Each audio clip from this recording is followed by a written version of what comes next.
RCF. Bonjour à toutes et à tous et bonne année 2026. Toute l'équipe RCF Cœur de Champagne vous souhaite une année pleine de santé, de joie et de belles surprises au quotidien.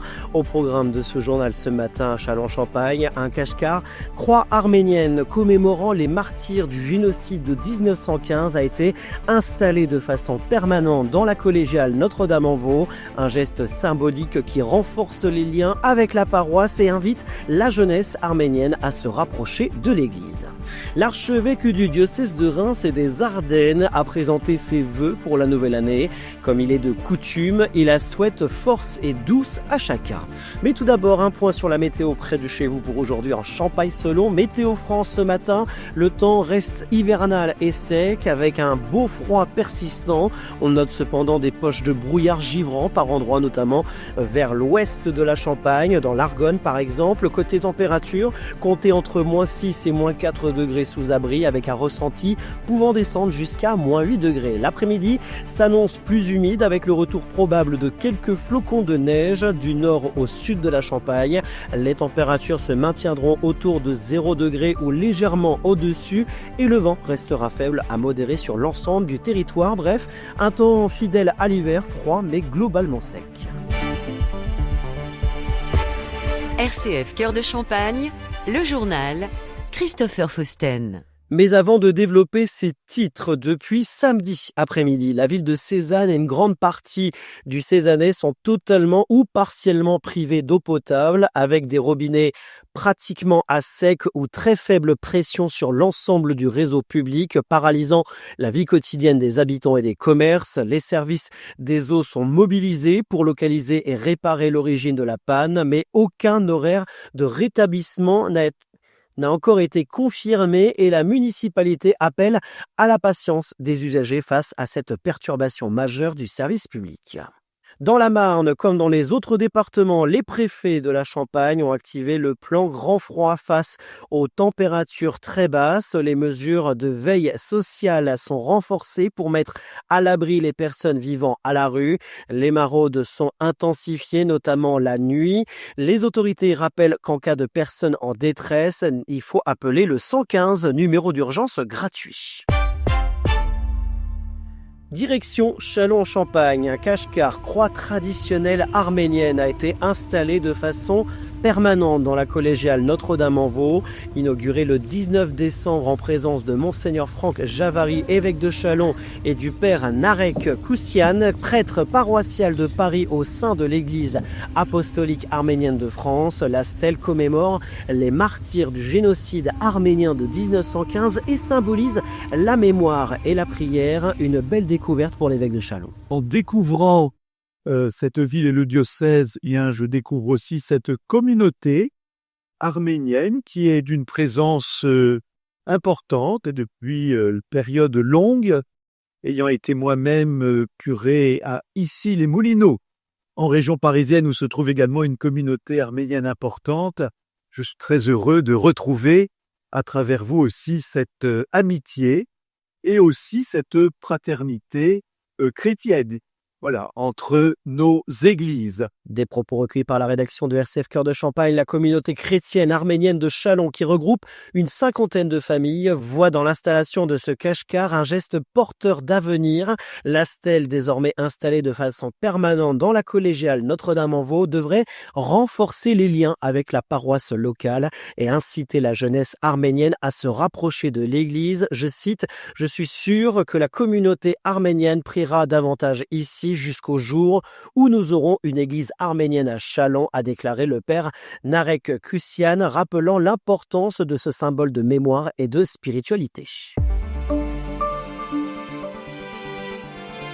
L'archevêque du diocèse de Reims et des Ardennes, Monseigneur Éric de Moulin-Beaufort, n'avait pas tardé à présenter ses vœux. Une cérémonie était organisée dès la mi-décembre à l'archevêché.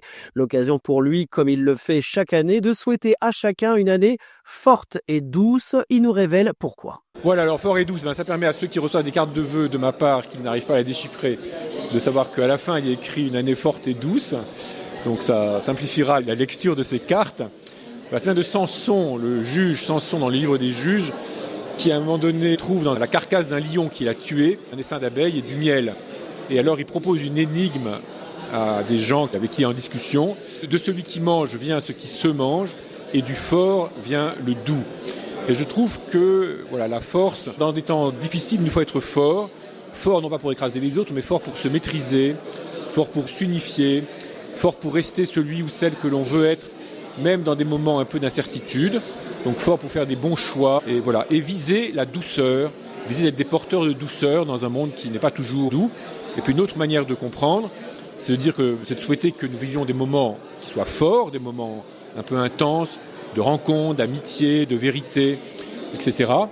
Et que nous goûtions aussi des moments de douceur où nous pouvons refaire nos forces et goûter une certaine saveur de la vie. Et si l'archevêque, comme son auxiliaire et les prêtres du diocèse, portent sa charge tout au long de l'année, ainsi que plusieurs personnes et plusieurs choses dans ses prières, on lui a demandé ce qu'il souhaitait sur le plan personnel pour cette année 2026. D'être fort et surtout d'être doux sûrement et de l'être en vérité. Pour moi, le défi de 2026, c'est vraiment d'être disponible vraiment au diocèse et aux diocésains le plus possible et le mieux possible et de voir comment continuer à susciter d'encouragement pour ce que nous avons à vivre dans le temps qui vient. Des propos recueillis par Alexis Claudretz pour RCF. Tout au long des prochains jours, on reviendra sur les différents vœux présentés et souhaités par les autorités locales.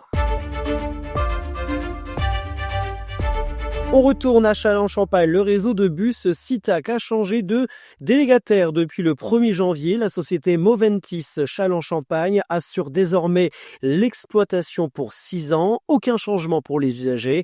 Même ligne, mêmes horaires et mêmes services, y compris le transport scolaire. Seules d'éventuelles perturbations de communication peuvent survenir durant la transition. 2 numéros dédiés restent à disposition pour l'information et les réservations.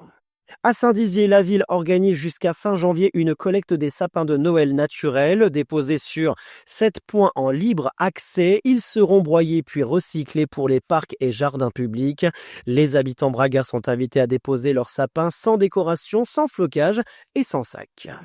Dans le Grand Est, l'Agence régionale de santé, l'État et les collectivités déploient le réseau France Santé pour rapprocher les soins des habitants. Objectif, garantir un accès aux soins de premier recours à moins de 30 minutes du domicile et un rendez-vous médical dans des délais adaptés. Des maisons et centres de santé, hôpitaux de proximité ou médicobus sont labellisés selon des critères de qualité et d'accessibilité. À ce jour, 105 structures de la région sont d'ores et déjà engagées à rejoindre le réseau. Et un mot de sport, football, quoi de mieux que de démarrer 2026 avec 2 clubs champenois en tête de la Ligue 2. Succès de 3 face au Restart, 1-0, tandis que le Stade de Reims décroche une victoire précieuse contre Annecy, 2-1 à l'issue de la 18e journée. Au classement, 3 prend les commandes avec 38 points, suivi de près par Reims, deuxième avec 32 points, une entame d'année idéale pour le football champenois. Fin de ce journal, l'actualité en continu sur les réseaux sociaux de RCF Cœur de Champagne. Très bonne journée à tous.